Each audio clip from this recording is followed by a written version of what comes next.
What's going on, everybody? In today's episode, we are going to take down our third archdemon in our Demon Souls walkthrough, also known as the Ivory Tower, also known as 3-3.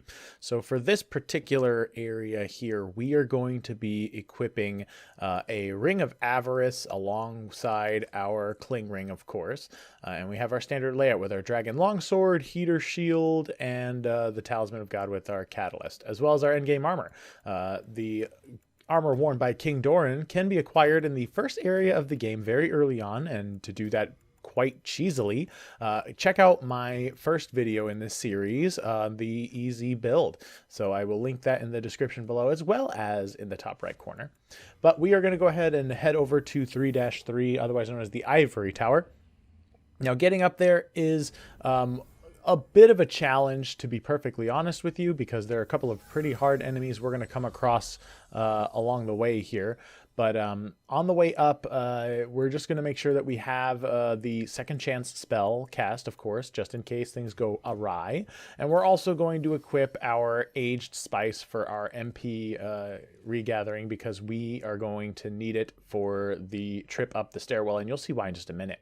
So here we have our cutscene with the Old King, and he is pretty easy a boss fight when you get up there if you do one particular little trick, and I'll explain what that is once we get up to the top of the Ivory Tower here. But you can see he's summoning a ne'er-do-good for us to do battle with here, and what's unique about this boss fight is that it actually pulls from the PvP side of things. So if there's somebody waiting to invade your world in this particular area of the game, it will actually summon a player character, and that counts as the boss for this area. Now, I said I was going to mention it later, but I might as well mention it now since we're playing the whole cutscene. The very easy way to cheese this particular area is to simply play offline. And I know a lot of the Souls purists out there will hate me for saying it, but it's true. If you go to the network settings and just go offline, you will get a stereotypical same Z style boss fight, including a Black Phantom with claws for weapons and a very basic spell set. And that actually makes the fight real easy because, of course, and you can see I'm showing you where the network settings are in your game, because it makes the fight a lot easier because you could take advantage of the rather primitive AI for this boss fight. So with this said, we're going to climb up the stairs here. There's a couple of generic crawly enemies that usually go down in one good R2 with the Dragon Longsword, since they are vulnerable to fire type damage. However, we are also, if I can talk right, going to be dealing with a one, I believe maybe two Black Phantom Illithids, and these guys are always a nightmare to deal with. So you want to stay medium range, as we had said in prior walkthrough videos, because if you go too far, they start firing off soul rays and they do a ton of damage. You can see that my damage is not that great with my spell casting, so I just decided to go ham with the longsword. And you can see the R2s deal a huge chunk of damage, and you can see it makes it pretty simple, but you have to make sure that you are at medium range when fighting these guys, because they will spam the soul arrow spell, and it does just an insane amount of damage. So here we're going to take down a couple more of these creepy crawly dudes.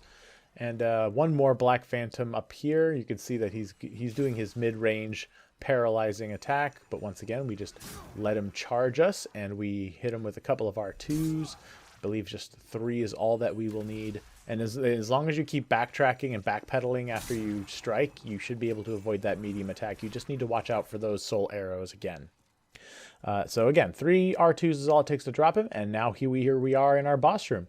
So once we enter into the fog of war here, we will face the NPC. I am equipping Firestorm right off of the bat for this boss fight, and I'm going to use it immediately, except I forgot that I don't have magic points. So this puts me in a bit of a bind.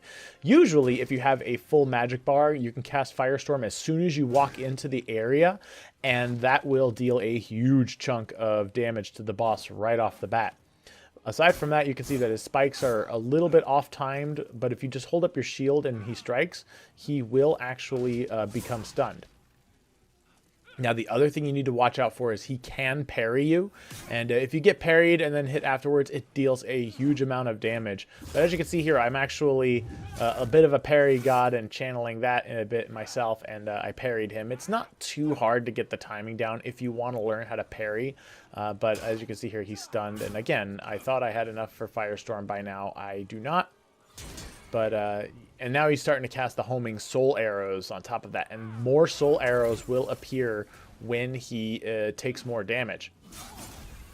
You also notice that he tumbles a lot.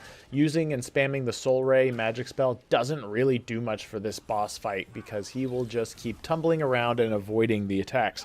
So you're just going to have to bait out his moves first and then immediately strike with an R2, watch for the soul arrows and dodge out of the way, and then just rinse and repeat until he's dead. Sometimes he'll do a quick jab. I believe you just witnessed that.